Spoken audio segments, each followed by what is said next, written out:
verse 1 ẹ máa rí lókè bẹ́ẹ̀ máa rí pé Psalm Moses ló kọ. Ní gbogbo Psalm òun ló dàgbà jù, the oldest Psalm ní Psalm 90 Moses ló kọ. Tí a bá wo background, tá a bá mọ nǹkan tó ṣẹlẹ̀ nígbà tí Moses kọ Psalm 90 ò ní yéèyàn, torí ọ̀pọ̀lọpọ̀ ló máa ń misinterpret Psalm 90, wọ́n á máa kó tiẹ̀ sí nǹkan tí kò relevant torí pé wọn ò mọ nǹkan tó rí lè ṣẹlẹ̀ ní Psalm 90 ni. Nǹkan tí Mósè kọ ní Psalm 90 torí àkókò nǹkan tó ń ṣẹlẹ̀ lákòókò náà tójú Mósè rí, òun ló ṣe kọ Psalm 90. Psalm ẹyọkan náà tó kọ nìyẹn, Psalm ẹyọkan tí Mósè kọ nìyẹn. So Mósè ló kọ. Ẹ máa gbọ́ àwọn èèyàn tá máa sọ pé Ọlọ́run sọ pé 70 lọ́jọ́ wa. Ọlọ́run ò sọ bẹ́ẹ̀. Mósè ló sọ, Dáfídì gan kọ́ ló sọ. Mósè ló sọ. Ó dẹ̀ nídìí tí Mósè ṣe sọ bẹ́ẹ̀. So a ń láti mọ nǹkan tó ṣẹlẹ̀. Téèyàn bá ń ka Bible, tẹ́ bá rí statement kan àbí nǹkan tó ń sọ, àkọ́kọ́ wò pé kí ló ṣẹlẹ̀ kan tó sọ nǹkan yẹn, talent tó sọ nǹkan yẹn, kí ló ṣẹlẹ̀ lẹ́yìn tó sọ nǹkan yẹn. Béèyàn ṣe máa ń kọ́ ọ̀rọ̀ Ọlọ́run nìyẹn, bó ṣe máa ń yéèyàn nìyẹn. Ẹ kàn lè mú verse kankan sọ pé it is written, kí ló ṣẹlẹ̀ kan tó kọ, ta ló sọ, níbo lọ́n ti sọ àti ta lọ́n sọ sí. Béèyàn ṣe ń kọ́ ọ̀rọ̀ Ọlọ́run nìyẹn. So ní Psalm 90 nígbà tí Mósè kọ, fúnra wa ká lọ ka Numbers chapter 13, 14 àti 20 tá a bá ṣe tán. Nígbà tí Psalm 90 máa yé wa dáadáa. Ẹni tí ò bá mọ nǹkan tó ṣẹlẹ̀, Numbers, Númérì, ṣé Númérì náà pé Yorùbá? Numbers bẹ́ẹ̀ mà. Chapter 13, ọ̀kan àti ẹ̀ta, ọ̀kan àti ẹ̀rin, èjì àti òdo. A lè yé wa. Torí lẹ́yìn tí wọ́n ti 14 and 20.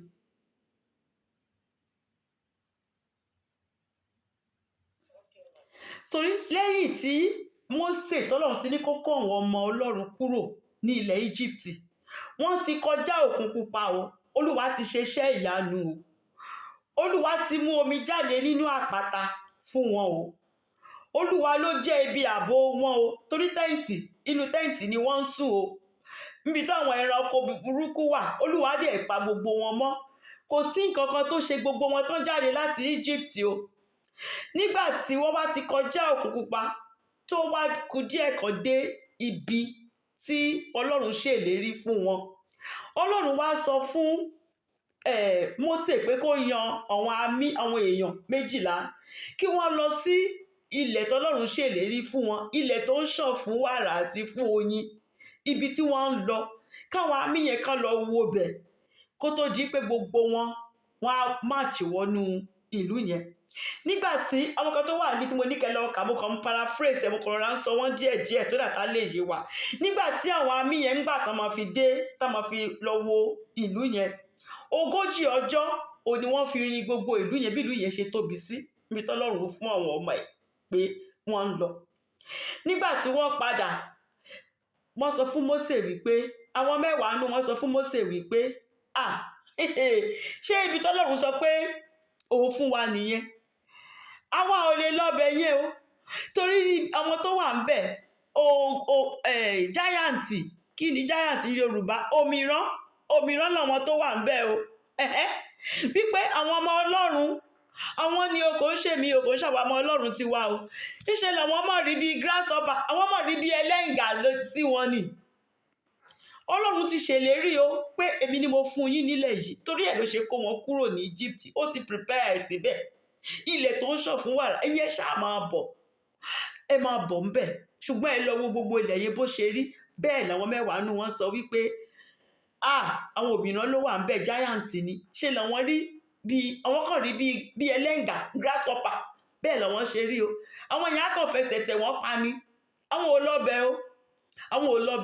Àwọn 2 nínú wọn, Joshua àti Caleb, ló sọ fún Mósè wípé, Ọlọ́run ti fún wa níbẹ̀. Ọlọ́run tó fún wa nílẹ̀, ó máa ń ṣèdájọ́ àwọn tó wà ń bẹ̀, ó máa pa tọ́lọ́run ò bá ní plan àti pa wọ́n run kò ní sọ pé ká máa lọ bẹ̀. Ọlọ́run ti sọ pé òun fún wa nílẹ̀ yẹn, Ọlọ́run ti gbà á lọ́wọ́ wọn yẹn, ẹ jẹ́ ká gba Ọlọ́run gbọ́, kò sí kankan tó lè dí wa lọ́wọ́, ẹ jẹ́ ká lọ síbẹ̀.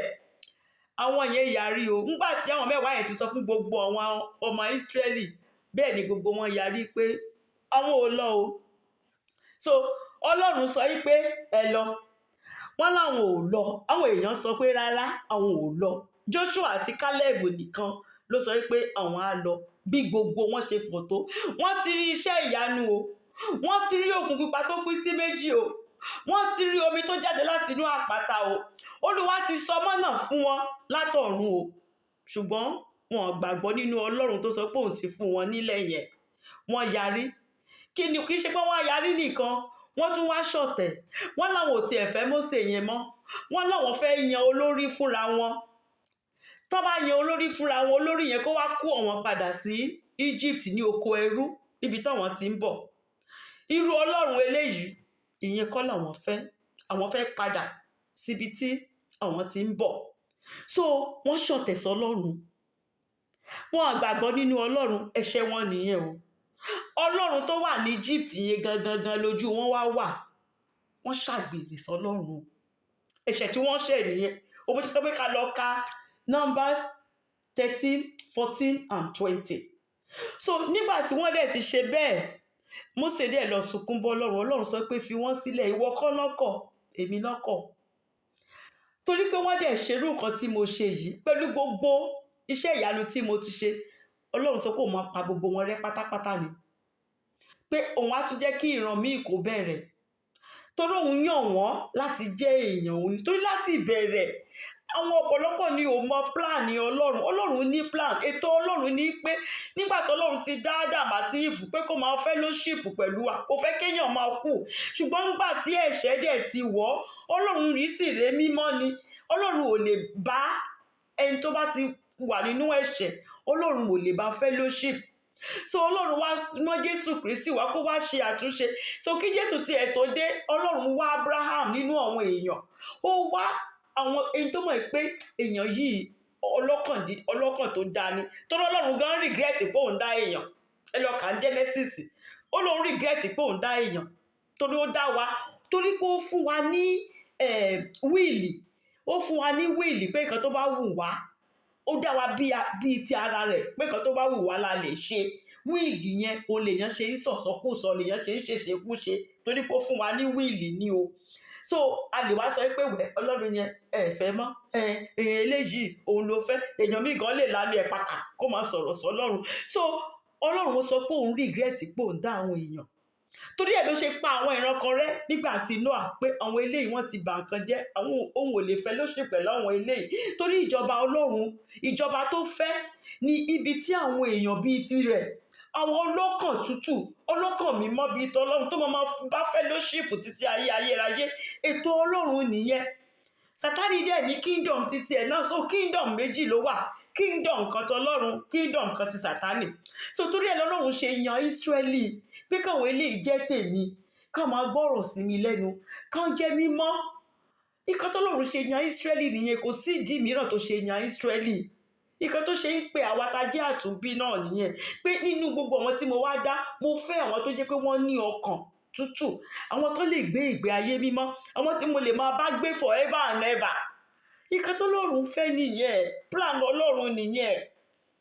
Ṣùgbọ́n nígbà tó dẹ̀ bá sọ pé àwọn tí mo yàn, àwọn àyànfẹ́ mi leléyìí, àwọn àyànfẹ́ dẹ̀ sọ pé àwọn ò fẹ́ Ọlọ́run eléyìí mọ́, àwọn fẹ́ padà sọ Ọlọ́run ti Egypt yẹn, àwọn máa yan olórí fúnra wọn, àwọn ò fẹ́ Mósè tọ́lọ́run yàn fún wọn, àwọn fẹ́ fúnra wọn yan olórí fún wọn, fún ara wọn tó máa kó àwọn padà sí Egypt.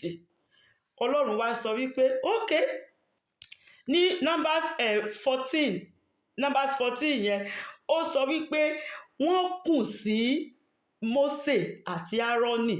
Ní verse 3 ẹ̀ ó ní nítorí kí ni Olúwa ṣe mú wa wá sílẹ̀ yìí. Ẹ máa gbọ́ nǹkan tí wọ́n sọ o ní verse 3 Numbers chapter 14 yẹn, ó ní nítorí kí ni Olúwa ṣe mú wa wá sílẹ̀ yìí, ṣé láti wá ti pa àwọn ṣubú ni, kó kàn wá waste àwọn. kó wá wéèsì àwọn ìyàwó wọn, àwọn aya wa àti àwọn ọmọ wọn kó wá di ìjẹ pé ṣé nǹkan tọ́lọ́run yẹn wá fi wọ́n ṣe nìyẹn? ṣé kò wá sàn fáwọn kó wọn padà lọ sí Egypt ju káwọn tẹ̀lé irú Ọlọ́run yìí? Ní verse 4 wọ́n sì fún ara wọn lọ sọ fún ara wọn pé ẹ jẹ́ ká yan olórí o, ẹ jẹ́ ká padà lọ sí Egypt, ẹ jẹ́ ká kọ Mósè sílẹ̀ àtọlọ́run ẹ̀ kán máa ṣe títí wọn, ẹ jẹ́ ká yan olórí fúnra wa ká padà sí Egypt. Inú dẹ̀ wá bí Ọlọ́run sọ pé òun máa pa wọ́n rẹ́. Mósè wá bẹ̀bẹ̀ pé Olúwa, tẹ́ ẹ bá pa gbogbo àwọn èèyàn yìí rẹ́, àwọn ọ̀tá yín, àwọn Fáráò, wọ́n á sọ wípé torí pé ẹ fẹ́ pa wọ́n lẹ ṣe kó wọn kúrò ní Egypt. Ẹ má ṣe bẹ́ẹ̀ Olúwa, àánú ni kẹ́ ẹ ṣe, ẹ má pa gbogbo wọn rẹ́, ẹ má pa wọ́n rẹ́. Fún ara wọn náà wá sọ ní verse 28, wọ́n wá sọ wípé verse 28 Olúwa wípé bí mo ti wà ní tòótọ́, torí pé wọ́n ti sọ wípé Ọlọ́run fẹ́ wá pa àwọn sínú aginjù ni, Ọlọ́run fẹ́ pa àwọn aya wọn, Ọlọ́run fẹ́ pa àwọn ọmọ wọn, ó fẹ́ sọ wọ́n di ìjẹ pé ó dáa káwọn padà lọ sí Egypt ju káwọn tẹ̀lé Ọlọ́run. Ní verse 28 ẹ tó bá ní Bible yìí ẹ wò chapter 14 yẹn ní verse 28 Olúwa wá wípé bí mo ti wà ní tòótọ́ o, irú ẹni tọ́lọ́run jẹ́ leléyìí o, gbogbo wa láti mọ verse yẹn o. Olúwa sọ wípé bí mo ti wà ní tòótọ́, bí ẹ̀yin ti sọ lé etí mi, bẹ́ẹ̀ ṣe sọ létí mi yẹn o, bẹ́ẹ̀ gangan ni màá ṣe sí yín. Ẹnu yín lẹ fi sọ o. Torí power of life and death is in the tongue o. Ahọ́n yìí ni o. Ahọ́n yìí lọ́pọ̀lọpọ̀ fi kó bá ara ẹ̀ o. Ahọ́n yìí lọ́pọ̀lọpọ̀ fi tún ara ẹ̀ ṣe o. Ahọ́n yìí lè pààyàn, ó dẹ̀ lè túyàn ṣe. Ọlọ́run sọ wípé bẹ́ẹ̀ ṣe sọ sétí mi yẹn gan-an, bẹ́ẹ̀ ni màá ṣe yín. Ìwé oníwàásù Ecclesiastes Solomon chapter 5 verse 6 Solomon ní má má sọ̀sọ́kúsọ, torí tó bá sọ ọ̀rọ̀ tó bá fẹnu ẹ̀ sọ̀sọ́kúsọ. Ecclesiastes ìwé oníwàásù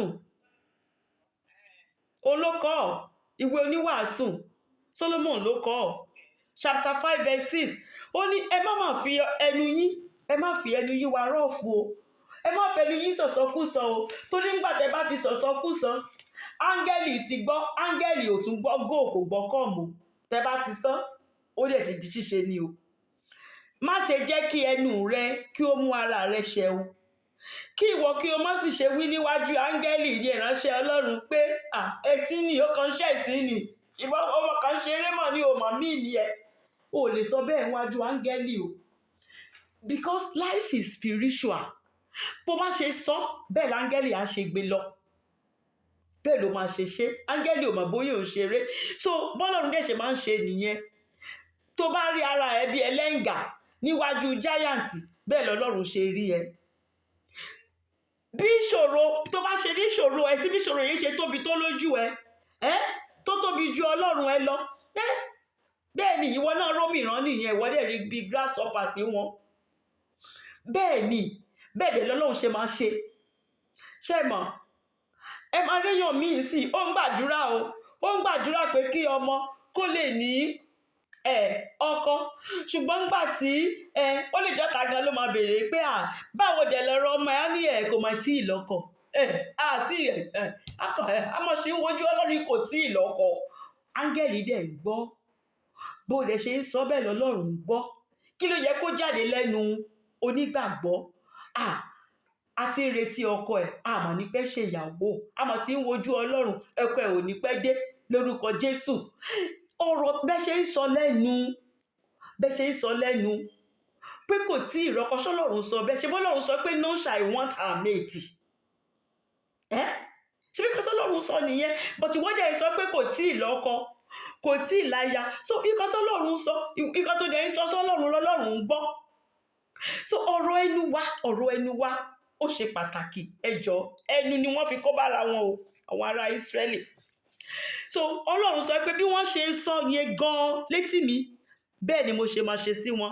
Ókè ìránṣẹ́ mi Mósè, mo ti gbọ́ o, mi ò ní pa wọ́n run, ṣùgbọ́n àwọn tó ti dàgbà nínú wọn, àwọn ọmọdé inú wọn wọn tí ì mọ̀ nǹkan kan, àwọn tí ò tí ì pé ọmọ ogún ọdún, àwọn yẹn mo fi wọ́n sílẹ̀. Àwọn ìran yẹn wọ́n á rìn lọ́nà mi, bàbá mi kọ́ wọn lé ọ̀nà mi, wọ́n á rìn lọ́nà mi. Ṣùgbọ́n àwọn eléyìí láti 20 ọdún lọ sókè, ilẹ̀ ìlérí yẹn tí mo fún wọn, wọn ò ní rí, gbogbo wọn máa parẹ́ sínú aginjù yẹn ni.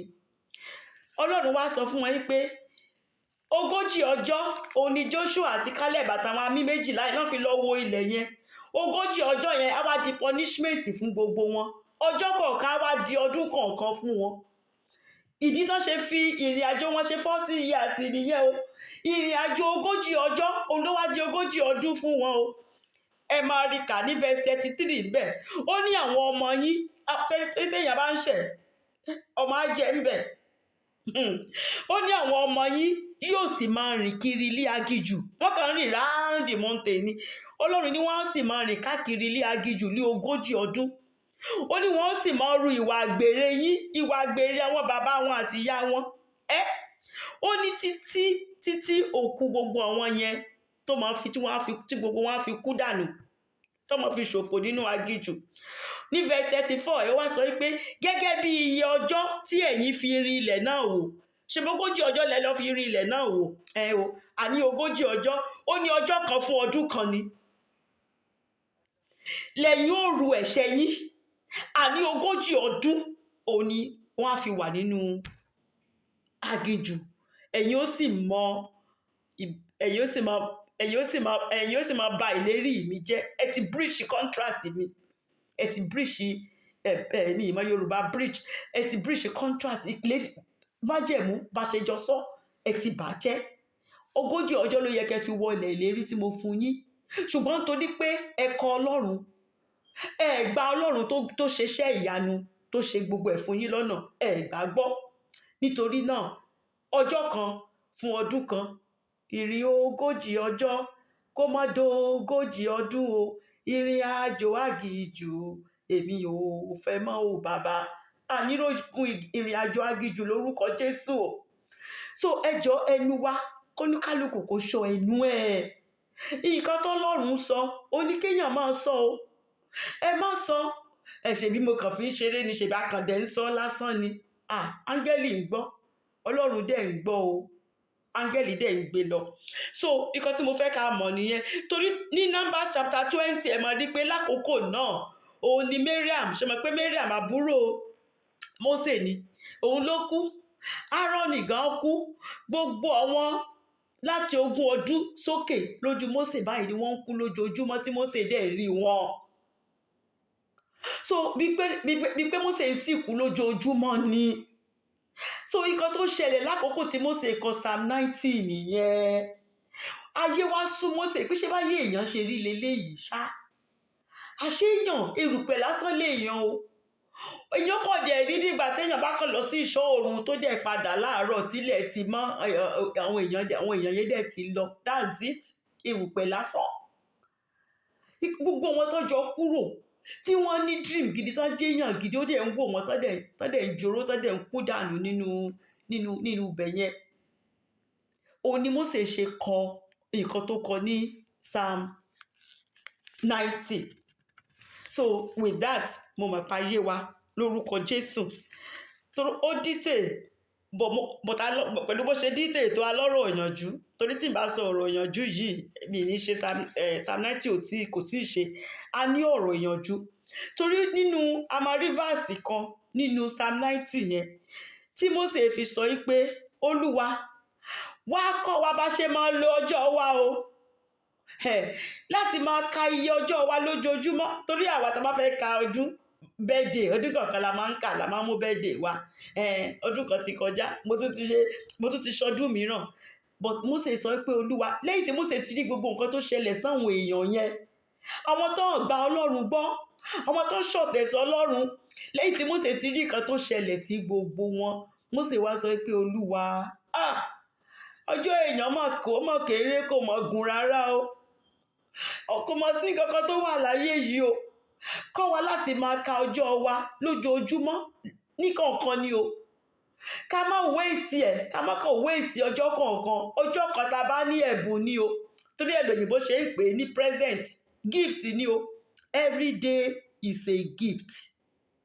Every day kò sẹ́ni tó sọ, kò sẹ́ni tó deserve ẹ̀ pé ọ̀la ó dá ẹ lójú.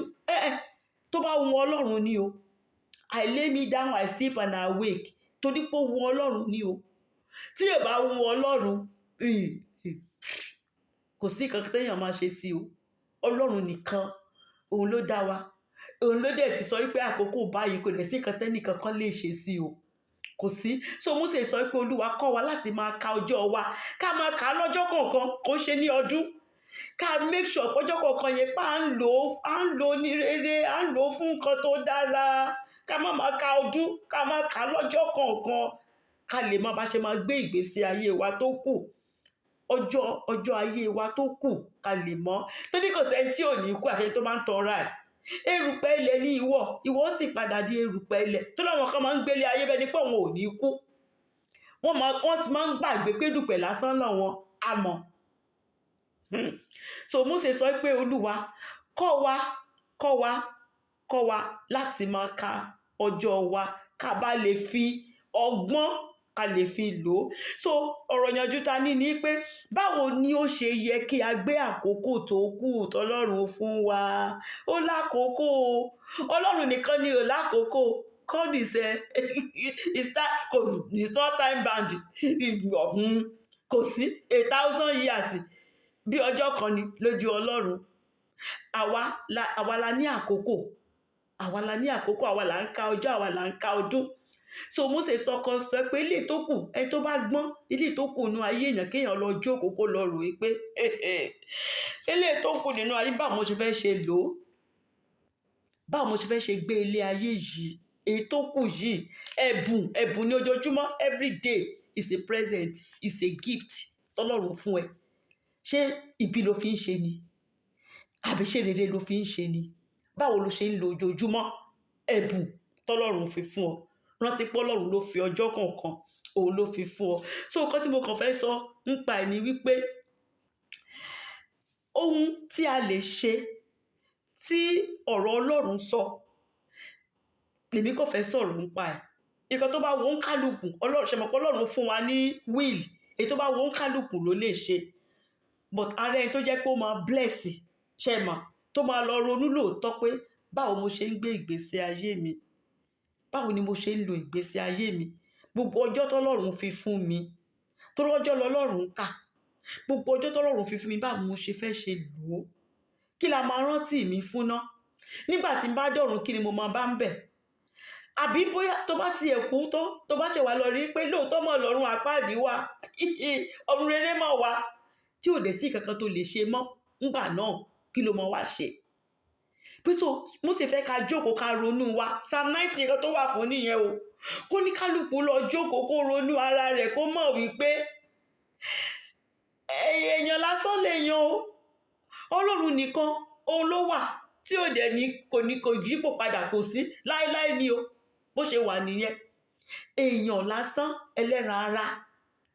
Life short o, kò ṣe nǹkan tó gùn. Ẹ má gbé sórí bẹ́ẹ̀ nípa ẹ̀ ní ikú mọ́. Life is so short. Kò gùn rárá. Nǹkan tí Mósè ń sọ nìyẹn. So nǹkan àkọ́kọ́ tí ó yẹ kí èèyàn máa ṣe, torí ọ̀rọ̀ Ọlọ́run Matthew 6:33 ó ní seek ye first the kingdom of God. Ohun àkọ́kọ́ tó yẹ kéèyàn kọ́kọ́ ṣe nìyẹn o. Ìjọba Ọlọ́run àti òdodo rẹ̀. Lẹ́yìn tá a bá ti wá ṣèyẹn, gbogbo nǹkan tó kù láyé yìí tá à ń wá addition ni o. Olúwa wa máa fi kún, a máa fi kún. So báwo lèèyàn ṣe ń ṣerú nǹkan bẹ́ẹ̀? Èèyàn tó bá ti kọ́kọ́ jí láàárọ̀, kọ́kọ́ dúpẹ́ lọ́wọ́ Ọlọ́run fún ẹ̀bùn. Torí ọjọ́ ta tún rí yẹn ẹ̀bùn ni o. Thank God for every day. Kó máa gbé ọjọ́ náà, kó dẹ̀ máa rò ó pẹ̀lú ibi tó ń lọ. Pé ayé yìí ọjà ni o, mo kàn sáré wá ni. Báwo mo ṣe fẹ́ ṣe ná ọjà yìí lénìí? Torí mò ń lọlé. With focus, kọ́kàn wa kó máa wà níbi tá à ń lọ. Ibi tá à ń lọ ká máa gbé ojoojúmọ́ láti ṣe nǹkan tó máa jẹ́ ká tó máa jẹ́ ká dé ibi tá à ń lọ.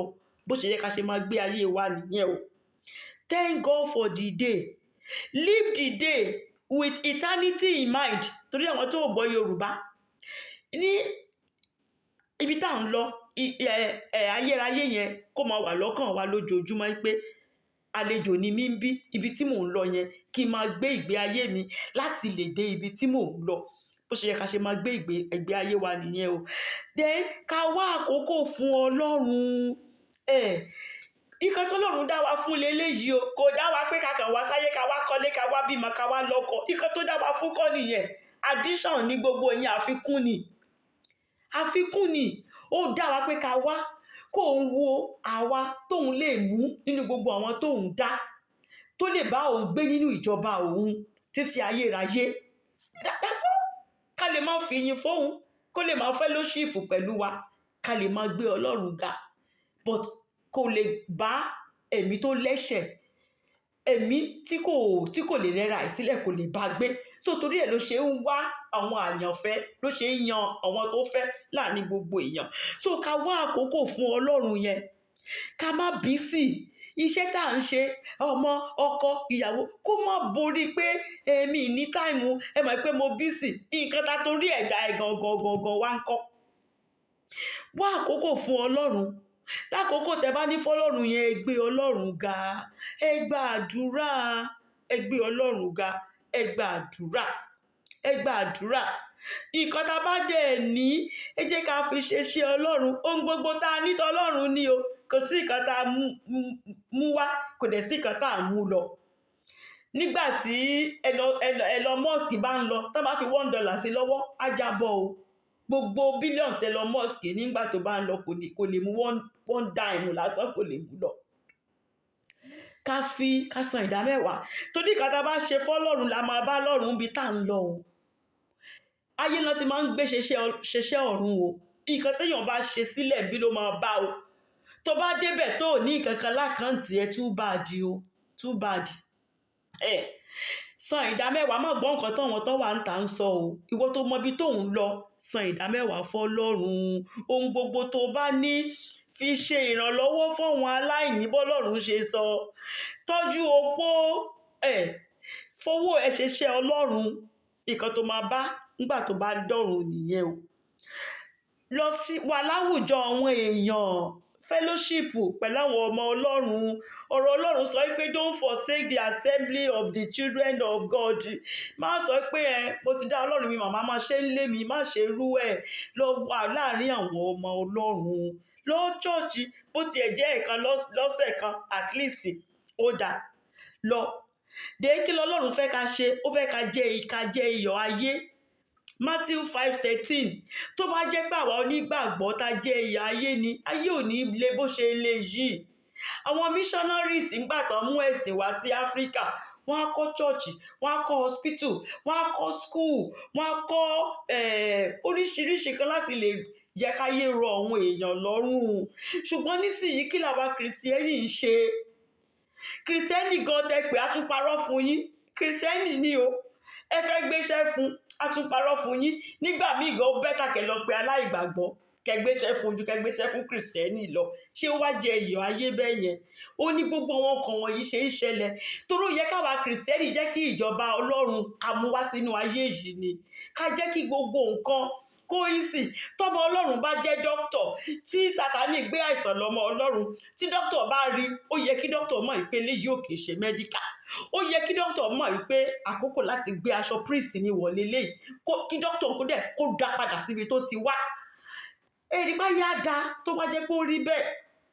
Ní gbogbo ibi tá ti ń ṣiṣẹ́, tọ́mọ Ọlọ́run bá wà ní gbogbo bẹ̀, tọ́mọ Ọlọ́run bá ṣèjọba, ìlú ò ní rí bó ṣe rí yìí. Ṣùgbọ́n nígbà tó jẹ́ pé iyọ̀ tọ́lọ́run sọ pé káwọn èèyàn wá ṣe, iṣẹ́ kan jẹ́ iyọ̀, níṣe ni iyọ̀ wọn dòbu, iyọ̀ wa ò ní dòbu lórúkọ Jésù. Matthew 5:13. Mother Teresa, late Mother Teresa tó ti kú yẹn, ó lóun ò lè ṣe fún gbogbo ayé. Ó ní ṣùgbọ́n òun lè ṣe ayé fún èèyàn kan. Òun lè tún ayé èèyàn kan ṣe kí ayé ẹ̀ kó dẹ̀ yí padà rárá. Thank God for Mami Jasanya. The Lord bless you ma lórúkọ Jésù. Ó lè jẹ́ èèyàn kan péré ló lè yí ìgbésí ayé ẹ̀ padà. Jẹ́ kó wà lákọọ́lẹ̀ fún ẹ. ilé mẹ́rin márùn-ún tó kọ́ kò síbi tó ń gbé lọ gbà tó bá pé tí ìyá sìgá wà rí pé ò lè lọ gbogbo ẹ̀ lọ́mọ wo gbogbo ẹ̀ mọ́ ìfẹ́ àwọn máa tà á gan wá láwọn ò lọ́bẹ̀ wọ́n mọ̀ tà á ní kí làwọn fẹ́ lọ fi ṣe níbi tó kọ́ sí. ṣùgbọ́n fi ṣeṣẹ́ Ọlọ́run fi ṣoore fún yàn kó lè wà lákọọ́lẹ̀ fún ẹ̀kan tó máa bá ń bi tó ń lọ nìyẹn ṣé kó wà lákọọ́lẹ̀ kó yí ayé àwọn kan padà àwọn tó wà láyé a máa rántí ẹ̀ sí rere àwọn ibi tó tún lọ náà á wà lákọọ́lẹ̀ fún ẹgbà tó bá tún dọ̀run gbogbo iṣẹ́ òǹkálùkù lọ́mọ fi òǹkálùkù ń gbàtà bá débẹ̀ kò sí nǹkan tá a mú wá sáyé kò dẹ̀ sí nǹkan tá a mú lọ o. Another thing tá a tún lè máa ṣe ẹ jẹ́ ká wá àkókò fún àwọn mọ̀lẹ́bí wa tó bá jẹ́ pé gbogbo wa ń bá àwọn mọ̀lẹ́bí wa ṣeré tá a ti ẹ̀ ń gbàdúrà fún wọn kán lè di àtúnbí kán lè di kìrìsìtẹ́nì gidi ìlú ò ní le bó ṣe le yìí ọ̀tá ò ní máa pọ̀ tó bó ṣe pọ̀ yìí ṣùgbọ́n nígbà tó bá jẹ́ pé àbá ti gba Jésù tiwa nìkan ó ti dá bẹ́ẹ̀ àwọn ọmọ wọ̀nyí kan tá bá bá wọn sọ wọn gbọ́ àwọn àbúrò wọ́n tẹ̀ ti lọ wọ ẹgbẹ́ oríṣiríṣi má jẹ́ kó sún ẹ ké pe Ọlọ́run gbàdúrà fún wọn Olúwa yí ọkàn wọn padà jẹ́ kí àwọn ẹbí káwọn náà lórí ọ̀fẹ́ kẹjọ ríra yín gbà tẹ́ bá dé ìtánítì tẹ́ bá dọ̀run á dùn kò ní dáa kó jẹ́ pé wọ́n nìkan nu ẹbí ẹ ló máa débẹ̀ èèyàn míì sì kò ń bọ̀ ọmọ ẹ sọ̀rọ̀ ọmọ ẹ ti ṣẹ̀ ábà ọmọ tó bí irú ẹ̀ṣẹ̀ wo ló lè ṣẹ̀ dáríjì yìí kò sí kan tó wà láyé yìí mi fẹ́ wá wàásù lẹ́ni o Bible study mo fẹ́ ṣe o bọ̀bọ̀ Ọlọ́run ṣe fi sí mi lọ́kàn ni mo ṣe ń sọ o dáríjì ọkọ dáríjì ìyàwó dáríjì everybody kò sí kankan tó wà láyé yìí kò sí dáríjì everybody kó gbé ìgbé ayé tó dára káwọn èèyàn lè sọ ń pa tìrẹ tó ṣe wọn tó lè ṣe and then wá àkókò fún ara rẹ ìwọ náà fẹ́ràn ara rẹ o gbádùn ara rẹ tí kò bá ti dé ó ti tán nìyẹn o ètò kù bàtà bá tún dọ́dọ̀ Ọlọ́run ni má fìyà jẹra rẹ má bí sí jù má ṣe ṣẹ́ o fẹ́ kọ́lé mẹ́wàá o fẹ́ kọ́lé mẹ́rin kí ló fẹ́ fi ṣe wọ́n ti ní kan gbádùn ayé ara rẹ Olúwa fún ọ ní ẹ̀bùn ni enjoy it sùn gbádùn enjoy your life ṣùgbọ́n kó máa rántí Ọlọ́run gbogbo nǹkan tó bá ń ṣe máa rántí and the last one ni wípé leave a good legacy o kò ṣe inheritance nìkan torí ọ̀pọ̀lọpọ̀ nǹkan ogún tí mo fẹ́ fi sílẹ̀ fún àwọn ọmọ ìyẹn ló ṣe pàtàkì jù ìyẹn ló ṣe kí làwọn èèyàn máa rántí ẹ sí ìyá aláhùn yẹn ṣe mọ̀ ìyá tẹ́ pé wọ́n lè bọ́ọ̀hólù wọn gbọ́dọ̀ débẹ̀ wọ́n lè mú mi inú ẹ̀ ìkan tán máa rántí ẹ sí nìyẹn ìwà tó hù àwọn èèyàn lè fi ṣe àkọ́ṣe nígbà tó bá lọ tó bá ti kú tán kò sẹ́ni tó rántí ẹ mọ́ ó ti kú ó ti lọ ìyẹn ò kì í ṣayé tó dáa leave a good legacy kán lè máa sọ pé báyìí ló ṣe káwọn èèyàn máa wo ìwà tó hù káwọn gan máa kọ́gbọ́n lára ìwà tó hù ìyẹn là ń sọ pé èèyàn wá sínú ayé Solomon dẹ̀ sọ conclusion gbogbo ẹ̀ ní ìwé oníwàásù Ecclesiastes chapter 12 verse 13 chapter 12 verse 13 níbo ni mo kọ́ sí mo fẹ́ kò tí ẹ Yorùbá ní Solomon sọ pé ẹni tó bá gbọ́n ṣẹlẹ̀ pé Ọlọ́run fún Solomon lọ́gbọ́n gidi Solomon sọ pé ẹni tó bá gbọ́n torí Solomon ní owó débi pé kò sẹ́ni tó tí ì ní irú owó tó ní di èní Solomon bí ọmọ kò tí sẹ́ni tó bí irú ọmọ tí Solomon ní Solomon níyàwó kò tí sẹ́ni tó ní 1000 wives kò tí sẹ́ni tó tí ṣerú ẹ̀ Solomon ní gbogbo ẹ̀ but Solomon wá sọ pé gbogbo ẹ̀ ó ní asán lórí asán ó ní òfo lórí òfo ó ní ẹni tó bá gbọ́n ó ní òpin gbogbo rẹ̀ the conclusion of the matter ìyáwá ní Olúwa mọ̀ lè ṣe kán má sọ Solomon ní the conclusion of the matter tó bá gbọ́n ó ní kó gbọ́ nǹkan tó ń sọ yìí ó ní kó bẹ̀rù Olúwa kó sì pa òfin Ọlọ́run kó pa mọ́ ó ló ti tán pé ẹni tó bá ṣe méjì yẹn ló wá sáyé olóyege o ó pàṣì láyé yìí ó dẹ̀ tún máa pàṣì láyé tó ń bọ̀ níbi tá à ń lọ Solomon ló ti tán conclusion of the matter mo rọ̀ wá ní o mi sọ pé ó di dandan kó kárí pé gbogbo láti lọ ṣe bẹ́ẹ̀ o mo kàn rọ̀ wá ní o wípé ká lo ọjọ́ wa, gbogbo ọjọ́ tó kù nínú ayé wa ká lò ó ní rere, kí wọ́n lè máa rántí wa fún rere, kọ́lọ́run gan lè mọ̀ wípé lóòótọ́ kìrìsìtẹ́nì, ojúlówó kìrìsìtẹ́nì, ilé tó wù mí, irú ilé tí mo fẹ́ kó bá mi gbé gangan ò leléyìí. Ẹ jẹ́ ká ka Psalm 90. Psalm 90, mo ti sọ fún wa pé Mósè ló kọ. Ó dẹ̀ dídì, ó dẹ̀ Psalm tó olóòdì jù ní gbogbo Psalm tí Dávìdì fi sílẹ̀ fún wa. Àdúrà Mósè, ènìyàn Ọlọ́run, ibi tí agbára ẹ̀dá mọ. Torí Mósè rí gbogbo ẹ̀ nígbà táwọn èèyàn ìtọ́kọ̀ ń kú lójú ẹ̀. Ó rí pé lẹ́yìn tán ṣọ̀tẹ̀ sọ Ọlọ́run, àṣẹ́wọ̀n alágbára kankan tó lè fi bọ́ Ọlọ́run jà. Àṣẹ́wọ̀n lè dá ètò Ọlọ́run, wọn lè yí padà. Wọ́n kàn sọ pé àwọn máa yan olórí, àwọn máa ṣe, kò sí kankan tó lè mú ṣe ń bẹ̀ o. Kò sí.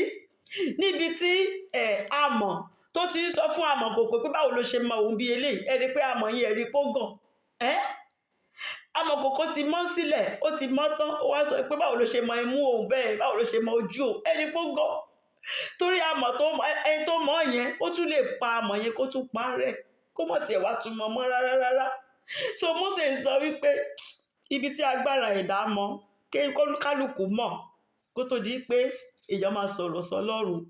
Verse 1, ó ní Olúwa, ìwọ ni ó ti ń ṣe ibùjókòó wa láti ìrandíran. Ìwọ Ọlọ́run yìí ni o. Nígbà tá a wà ní Egypt nínú oko ẹrú, ìwọ yìí náà ló ń ṣọ́ wa ń bẹ̀. Tí ò bá jẹ́ pé Ọlọ́run ṣọ́ wọn nínú oko ẹrú yẹn, ṣèmi Fáráò wọ́n lè máa fi wọ́n ṣe sacrifice, orí wọn lè ṣe ká máa fọ wọn ṣe sacrifice. But wọ́n àfọ wọn mọ́ jù ṣe o. Ààbò Olúwa wà lórí wọn o. So kò ń ṣe pé inú ilé agbègbè náà sọ pé dwelling, ẹni tó ń gbé nínú Ọlọ́run, tọ́lọ́run jẹ́ ààbò fún, tọ́lọ́run ràjàbò, ó là ń sọ pé ó là ń pè ní dwelling place, ibùjókòó. So Mósè sọ pé Olúwa, ìwọ ló ti ń ṣe ibùjókòó wa láti ìrandíran o. Ìwọ yìí náà ni. Deuteronomy chapter 33 verse 27. Deuteronomy 3 ẹsẹ̀ 7 àti 8. Ó sọ pé Ọlọ́run ayérayé ó ní ibùgbé wa. Ó ní Mósè náà ló sọ pé Ọlọ́run ayérayé yìí ó ní ibùgbé rẹ o. Àti nísàlẹ̀ lé apá ayérayé wà. Nísàlẹ̀, ṣe mọ̀ pé tọ́lọ́run bá ti gbé wa dá nígbà tá bá ti wà nú Ọlọ́run. Lábẹ́ wa, apá rẹ̀ tó gùn yẹn, apá tí kò sẹ́ni tó lè describe, everlasting arm ni, ó gùn lọ lórí apá yẹn la jókòó sí. So orí apá yẹn ló máa ti ń ti ọ̀tá dànù. Ó máa ń ti ọmọ ọ̀tá dànù ni, torí pa wà lọ́wọ́ ẹ̀. Nǹkan tí Mósè ń sọ nìyẹn. Wípé so Olúwa, ìwọ ló ti ń ṣe ibùjókòó wa. Nígbà tó ń sùn nínú tẹ́ǹtì nínú wilderness, ẹranko ò gbọ́dọ̀ débẹ̀. 1 million people, Olúwa dẹ̀ dáàbò rẹ̀, ó dẹ̀ dáàbò wọn. Nǹkan kan ò ṣe wọ́n, àfìgbà tán ṣọ̀tẹ̀ sọ́lọ́run nìkan ni punishment ṣẹ̀dé fún wọn. So ní verse 2 ó wá sọ wípé kí a tó bí àwọn òkè ńlá látàrí yìí, wọ́n ti pẹ́ o. Mósè sọ pé ká tó bí àwọn òkè ńlá, àti kí ìwọ kí o tiẹ̀ tó dá ilẹ̀ ohun ayé, torí Ọlọ́run yìí ló dá ilẹ̀ àti ohun ayé o. Àní láti ayérayé ìwọ ni Ọlọ́run, kò sọ Ọlọ́run mìíràn. He is the Alpha and the Omega. Ó ní ìbẹ̀rẹ̀, òun sì ní òpin. Ká tó dá òkè rárá lọ́lọ́run ti wà. Kó tiẹ̀ tó dá ilẹ̀ ayé tá wà lórí ẹ̀ yìí, Ọlọ́run ti wà. Ẹ wá imagine yẹn tó dá sórí ayé kó wá máa sọ̀sọ́kú sọ̀sọ́ lọ́run. Ká tó dá ilẹ̀ ayé, ká tó bí àwọn òkè, Ọlọ́run yìí ti wà o. Òun ni Genesis 1 verse 1 sọ pé Ọlọ́run ló dá ọ̀run àti ohun ayé. Proverbs 8:25 ó ní kí a tó fi ìdí àwọn òkè ńlá sọlẹ̀, ṣáájú àwọn òkè lé Ọlọ́run ti wà. God is not limited by time, ló ń jẹ́ bẹ́ẹ̀. From everlasting to everlasting ni o. Ẹ lè sọ pé 4,000 years lọ́lọ́run ti wà, 5,000, irọ́ o. Àkókò, òun ló ní àkókò. Àkókò ò ní kankan ṣe pẹ̀lú Ọlọ́run. Is not limited by time. He's not limited by anything, no. God is just God. Kò ní expiration date. Ṣùgbọ́n gbogbo èèyàn ló ní expiration date. Kò sí bó ṣe lè rò pé ọgbọ́n tó. Ọjọ́ expiration date ẹ bá dé, wà á kúkú lọ. Wà á lọ. But Ọlọ́run kò ní expiration date. Forever ni o. Ó ti wà. ó wà ń sìn ó lè máa wà láéláé ni kò lè sí bàbá ńlá ẹnìkan tó lè yí ipò padà kò sí. So ṣùgbọ́n ní verse 3 Mósè wá sọ pé Olúwa ó ní ìwọ sọ ènìyàn di ìbàjẹ́ pé ẹ kàn bá àwọn èèyàn ẹ kàn dẹ̀ bá wọn nígbà tó ń wo báwọn èèyàn ṣe ń kú nínú káàmpù yẹn ṣe mà àwọn 20 years tán 20 to àwọn àgbàlagbà gbogbo tí Mósè rí bọ́n ṣe ń kú lójoojúmọ́ tọkọ̀dẹ̀ ń sin wọ́n bí ẹ tó ń sin kínní ṣe mọ̀ Mósè ní Olúwa ìwọ sọ ènìyàn di ìbàjẹ́ ìwọ sì wí pé ẹ padà wá Olúwa ní òkè ṣe bẹ́ẹ̀ tí wọ́n fẹ́ ṣọ̀tẹ̀ sí òun ni òkè ẹ gbọ́ràn sóhun òkè ọlọ́run mìíràn lẹ́fẹ́ ẹ̀fẹ́ òun òkè ẹ padà wá torí erùpẹ̀ ilẹ̀ ni yín ẹ̀yin ó sì padà di erùpẹ̀ ilẹ̀ ni ẹ padà sí bí mo ṣe mú yín wá bí mo ṣe mọ yín ẹ padà sí so wọ́n dẹ̀ ń padà di erùpẹ̀ ilẹ̀ lóòótọ́ ẹ̀yin ọmọ ènìyàn ó ní Mósè sọ pé Olúwa ẹ sọ ènìyàn di ìbàjẹ́ ìwọ sì wí pé ẹ padà wá ẹ̀yin ọmọ ènìyàn Genesis chapter 3 verse 19 Genesis orí 3 ẹsẹ̀ 1 àti 9 erùpẹ̀ ilẹ̀ ni ìwọ sì padà di erùpẹ̀ ilẹ̀ ni o àfẹ́ tó bá ń tọ́ra ẹ̀. Verse 4 nítorí pé ìgbà tí 1000 ọdún bá kọjá lé ojú rẹ bí àná lórí o àti bí ìgbà ìṣọ̀kan lé òru Mósè ló ń sọ bẹ́ẹ̀ pé nígbà tí ó rí gbogbo nǹkan tó ń ṣẹlẹ̀ Mósè sọ pé Olúwa 1000 ọdún ó kàn rí bíi pé mo fẹ́ lọ sùn àbí mò ń lọ ìṣọ́ òru ẹ̀dẹ̀dẹ̀ láàárọ̀ bó ṣe rí lójú ọlọ́run nìyẹn o àwa là ń sọ pé for 1000 years kí lọ ọlọ́run ti ṣe kíníkan kí lọ ọlọ́run irọ́ ọlọ́run ò lo àkókò àwa là ń lo àkókò lórílẹ̀-èdè àlàyé 1000 years is just like a day sọlọ́run just like a day ní sọlọ́run. 2 Peter chapter 3 verse 8 2 Peter chapter 3 verse 8 ó ní ṣùgbọ́n olùfẹ́ ẹ má ṣe gbàgbé ohun kan yìí pé ọjọ́ kan lọ́dọ̀ Olúwa bí 1000 ọdún lórí o àti 1000 ọdún bí ọjọ́ kan péré just one day lórí níwájú Ọlọ́run o níwájú Ọlọ́run. So ní verse 5 ó wá sọ wípé torí Mósè ń compare èèyàn àtọlọ́run ni o Mósè wá ń wo bí èèyàn ṣe rí sí Ọlọ́run táwọn èèyàn yìí ṣọ̀tẹ̀ sí Mósè ń compare Ọlọ́run àtàwọn èèyàn òun wo bí àwọn méjèèjì ṣe rí nǹkan tí Mósè ṣe nìyẹn o. Ní verse 5 ó wá sọ wípé ìwọ kàn kó wọn lọ bí ẹni pé ní ṣíṣàn omi àwọn èèyàn náà ló ń sọ o ó ní Ọlọ́run ó kàn kó wọn lọ bí ẹni pé bí ṣíṣàn omi ó ní wọ́n dàbí oorun bí ẹni tó kàn lọ sùn tó dẹ̀ jí láàárọ̀ bí koríko ṣe mọ̀ pé tí koríko bá jí láàárọ̀ ó máa fresh á green dáadáa tó bá dẹ̀ dìrọ̀lẹ́ á dẹ̀ ẹ̀rọ tó bá dẹ̀ ti rọ yẹn wọ́n á dẹ̀ gé dànù case close.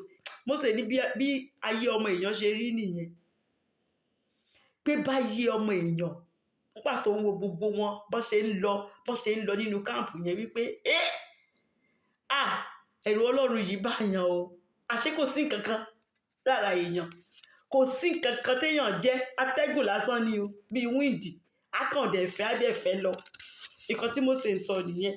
Ní verse 6 ó ní kùtùkùtù ó ní àwọ̀ lára èèyàn ní o pé èèyàn yẹn lọ sùn ṣùgbọ́n láàárọ̀ ńgbà tó jí ó ní àwọ̀ lára ó green dáadáa ó sì dàgbàsókè ní àṣálẹ́ kí ló ṣẹlẹ̀ sí adẹ̀ké lulẹ̀ ó sì rọ ṣe rí bí èèyàn ṣe rí irú èèyàn bíi eléyìí kó wà máa sọ pé Ọlọ́run náà kí ló ṣe kí Ọlọ́run náà ẹni pé ó kọjá yìí ara ẹ̀ pé èèyàn ò já mọ́ nǹkan kan ni Mósè sọ pé kò nothing. Ní verse 7 ó wá sọ pé ó sì ń describe báwọn èèyàn ṣe rí ni o wípé nígbà tó ṣe mọ̀ pé tọmọdé bá ń fi ọṣẹ tó bá fọṣẹ sínú omi máa bọ́bù tó máa ń jáde lórí ẹ̀yìn tá a máa ń jáde ó ní báyìí ọmọ èèyàn ṣe rí nìyẹn Mósè ní bó ṣe rí nìyẹn láti verse 7 ẹni ó ní nítorí àwọn di ègbé nípa ìbínú rẹ nítorí ìbínú Ọlọ́run ni ó dẹ̀ sọ wọ́n di ègbé straight ìbínú Ọlọ́run yẹn àti nípa ìbínú rẹ ara kò rọ̀ wọ́n mọ́ rárá kò sí torí pé ọlọ́run bínú sí wọn, ọlọ́run ò ní bínú sí wa lórúkọ Jésù. Ìbínú ọlọ́run ò dáa. Nígbà tó bínú sí Sódómù Gòmórà, ẹni bó ṣe pa wọ́n rẹ́.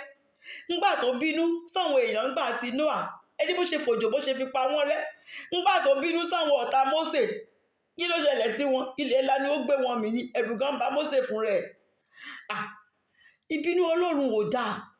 Kódà ó máa ń pẹ́ bọ̀ tó ìbínú ọlọ́run bá dé, ta ló lè gbà ní Dáfídì sọ?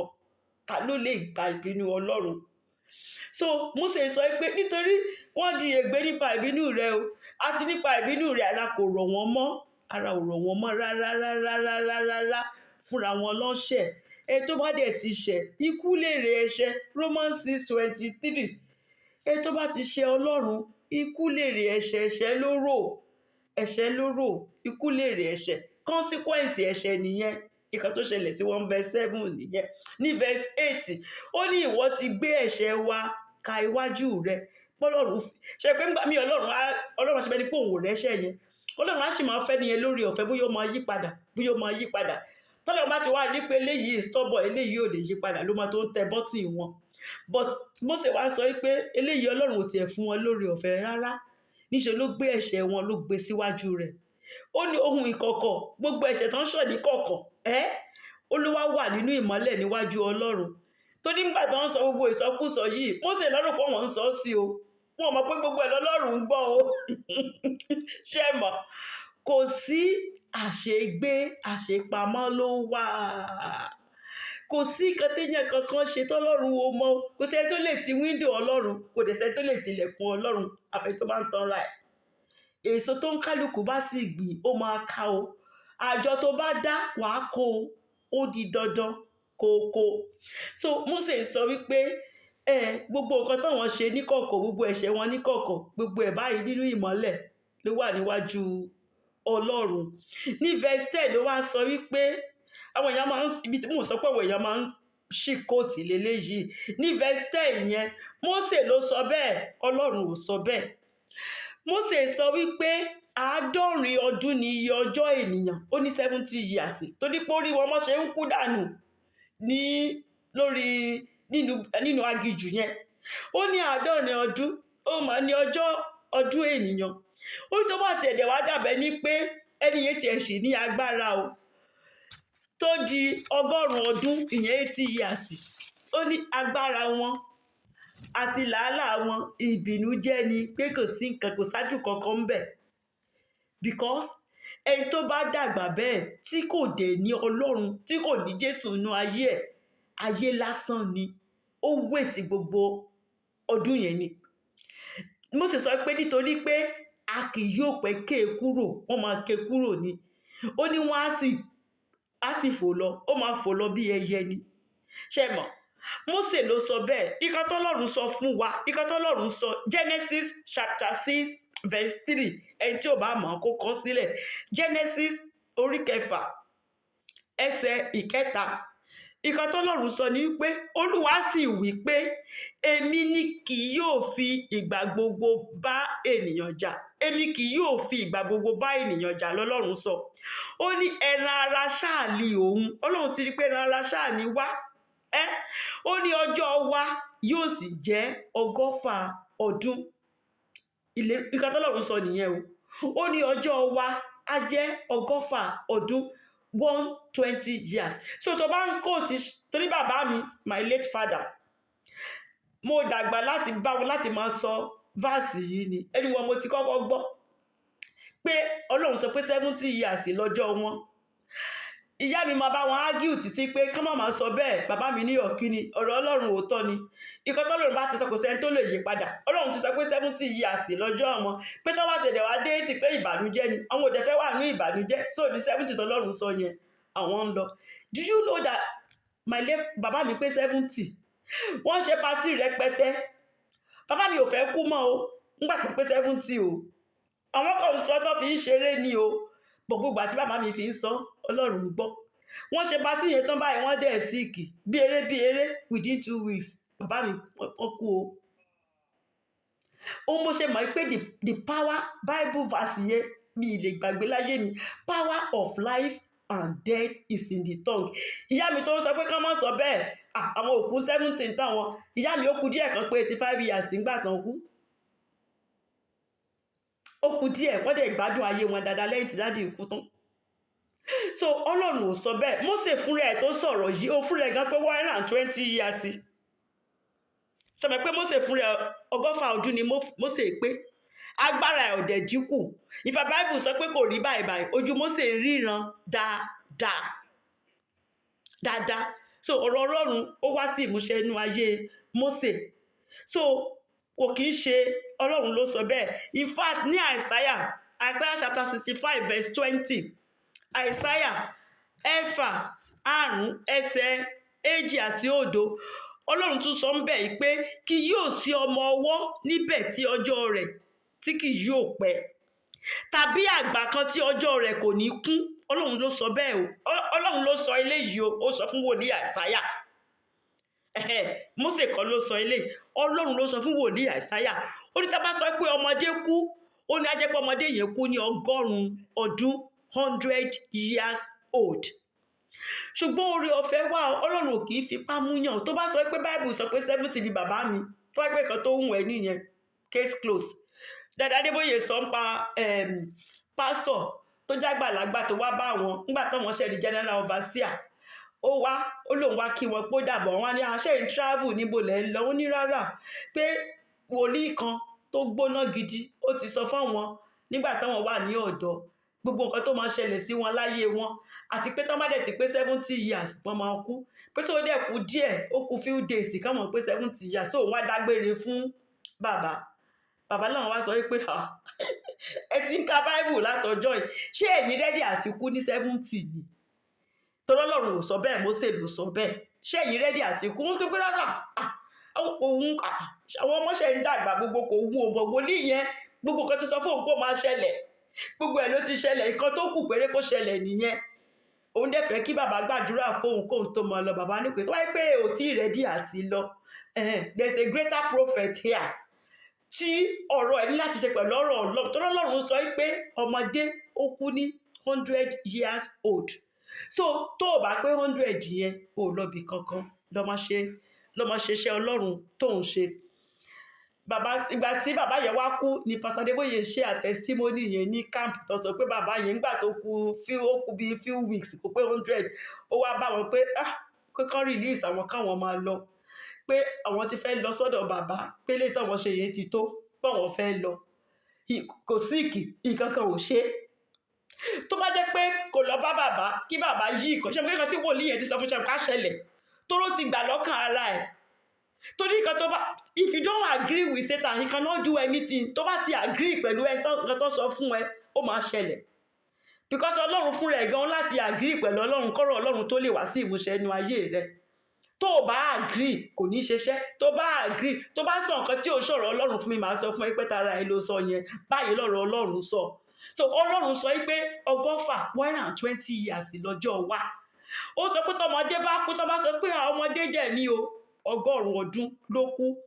Ṣùgbọ́n ẹni tó bá dẹ̀ láìkì ti nǹkan tí Mósè sọ, á ṣẹlẹ̀ sẹ́ni náà bẹ́ẹ̀. But Mósè fúnra ẹ̀ gan, ó gbé 120 years yẹn, gbé 100 ọdún yẹn. Ojú ẹ̀ ò dẹ̀ rí báyìí, kò dẹ̀ ṣàìsàn, kò sí kankan tó ṣe. So ìyẹn bẹ́ẹ̀. So ní verse 11, ó wá sọ wípé, omi tí kàbàsẹ́ yẹn, ó sọ pé 90 ọdún ni iye ọjọ́ ọdún àwọn èèyàn tó bá fẹ́ bẹ́ẹ̀ ni o. Bí ó sì ṣe pé nígbà tí agbára wọn tó bá tiẹ̀ tó 100 ọdún, agbára wọn pé làálàá àti ìbìnújẹ́ ló máa ń jẹ́ fún wọn, nítorí pé a kì yóò pẹ́ kí wọ́n kúrò, wọ́n á sì fò lọ, wọ́n máa fò lọ bí ẹyẹ ní they fly away, bí Jim Reeves ṣe fi kọrin. So but Deuteronomy 34 verse 7, ẹni tí ò bá mọ̀, Mósè sì jẹ́ ẹni 100 ọdún nígbà tí ó kú, ojú rẹ̀ kò ṣe báibái o, bẹ́ẹ̀ ni agbára rẹ̀ kò dínkù, láti jẹ́ kí ọ̀rọ̀ Ọlọ́run kó ba lè wá sí ìmúṣẹ. So verse 11, ó wá sọ pé ta ni ó máa agbára ìbínú rẹ̀? Ta ló lè máa agbára ìbínú Ọlọ́run yìí? Ẹ tó bá rí ìbínú Ọlọ́run ìfàkùsẹ́ tó lè rí ìbínú ẹ̀ tó lè yè anyway.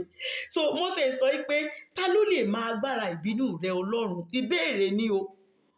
pé gẹ́gẹ́ bí ẹ̀rù rẹ bẹ́ẹ̀ ni ìbínú rẹ ṣe rí o, bó ṣe máa ń ṣeṣẹ́ ìyanu ìwọ tó kàn dé la ọ̀nà nínú òkun pupa bẹ́ẹ̀ ni ìbínú ẹ rí o dẹ̀ tún lè pa òkun pupa ẹ kó tún pa á rẹ́. Pé so Mósè kàn ń wò ní pé ẹ̀rù Ọlọ́run yìí ẹ̀rù ẹ̀ ń bàyàn o, bẹ́ẹ̀rù ẹ̀ dẹ̀ ṣe ń bàyàn bẹ́ẹ̀ dẹ̀ ni agbára ìbínú rẹ̀.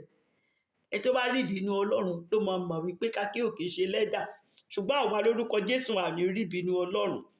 So ní verse 12 nǹkan tí Mósè wá sọ ni pé Olúwa o, torí mo ti rí pé ẹ tí ò bá gbé inú rẹ tí ò tẹ̀lé òfin rẹ ayé lásán ló kàn wá, ayé lásán ni o. Ó pé 70 ó pé 80 kò dẹ̀ ní Jésù yìí, kò gbé ayé ìwé ìwà mímọ́.